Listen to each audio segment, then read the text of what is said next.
Hi అండి. టమాటా నిల్వ పచ్చడి ఎలా చేసుకోవాలి ఏంటని చాలా టేస్టీగా ఉందండి. నేనైతే మొదటిసారి చేశాను టమాటా నిల్వ పచ్చడి ఎలా వస్తుందని చెప్పి తక్కువ టమాటాలతో అయితే చేశానండి. అయినా బాగా కుదిరింది. చాలా టేస్ట్ అయితే చాలా బాగుందండి. చాలా సింపుల్ ప్రొసీజర్ అండి. ఆవాల్ని మెంతులు తీసుకోవాలి. వాటిలో అయితే మనం ద్వారగా వేయించుకోవాలండి. విడివిడిగా వేయించుకోండి, చాలా బాగుంటుంది. ఎందుకంటే కలిపేసామనుకోండి అంత టేస్ట్ అనిపించదు. ఏ టేస్ట్ ఏంటని మెంతుల్ని ఆవాల్ని ద్వారగా వేయించాలి. వేయించినప్పుడైతే మంచి స్మెల్ వస్తుంది, చాలా బాగుంటుందండి ఆ స్మెల్. కొంచెం కారం తీసుకోండి, తగినంత ఉప్పు, ఆయిల్, ఇంతేనండి.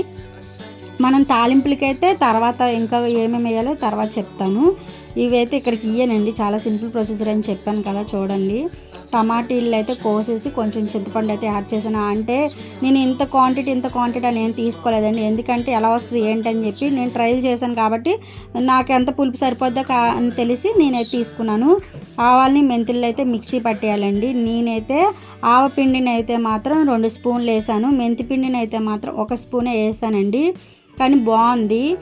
మరి అలా వేయాలి కూడా తెలియదు, కానీ నేనైతే అలా ట్రై చేశాను, కానీ బాగుందండి. కొంచెం ఆయిల్ వేసుకొని కొంచెం చింతపండుని టమాటాలు పెట్టుకున్నాం కదా, మనం టమాటాలు అయితే కోసాం కదా, అట్లా వేసి బాగా మగ్గించాలండి. మగ్గిన తర్వాత వాటిల్లోన ఈ 2 స్పూన్ల ఆవాలు పౌడరు, 1 స్పూన్ మెంతి పౌడర్ వేసి కారం అండి. కారం 1 కప్పు మాత్రం పడుతుందండి. నేనైతే ఆశీర్వాద్ కారం పౌడర్ అయితే తీసుకున్నాను. 1 కప్పు ఖచ్చితంగా పడుతుంది. ఉప్పు అయితే మనకు తెలుస్తుంది కదండి, క్వాంటిటీ అంతా తగినంత ఉప్పు వేసుకుంటే చాలు.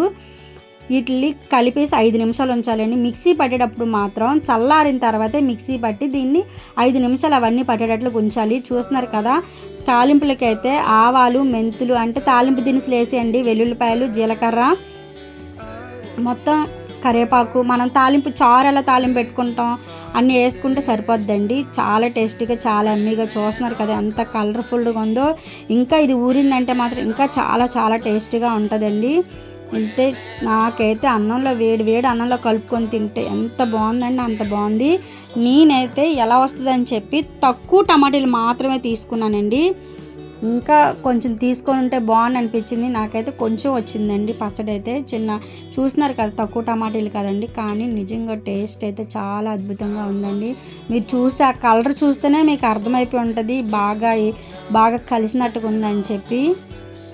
చాలా బాగుందండి. మీరు కూడా ఒకసారి ఇలా చేసుకొని చూడండి. నా వీడియోలు కానీ మీకు నచ్చినట్టయితే లైక్ చేయండి, షేర్ చేయండి, సబ్స్క్రైబ్ చేసుకోండి. ప్లీజ్ సపోర్ట్ అయితే చేయండి. మంచి వీడియోస్తో అయితే మీ ముందుకు వస్తాను. నిజంగా ఈ పచ్చడి అయితే చాలా అద్భుతంగా ఉందండి. మీకు ఇంకా డీటెయిల్గా కావాలంటే ఇంకా పెద్ద వీడియో పెడతాను. మామూలుగా అయితే నేను సింపుల్గా ఉంటుందని చెప్పి ఈ చిన్న వీడియో అయితే పెట్టానండి. బాయ్ అండి. మీరు కూడా ట్రై చేసి ఎలా ఉందని చెప్పి కామెంట్ బాక్స్లో కామెంట్ చేయండి.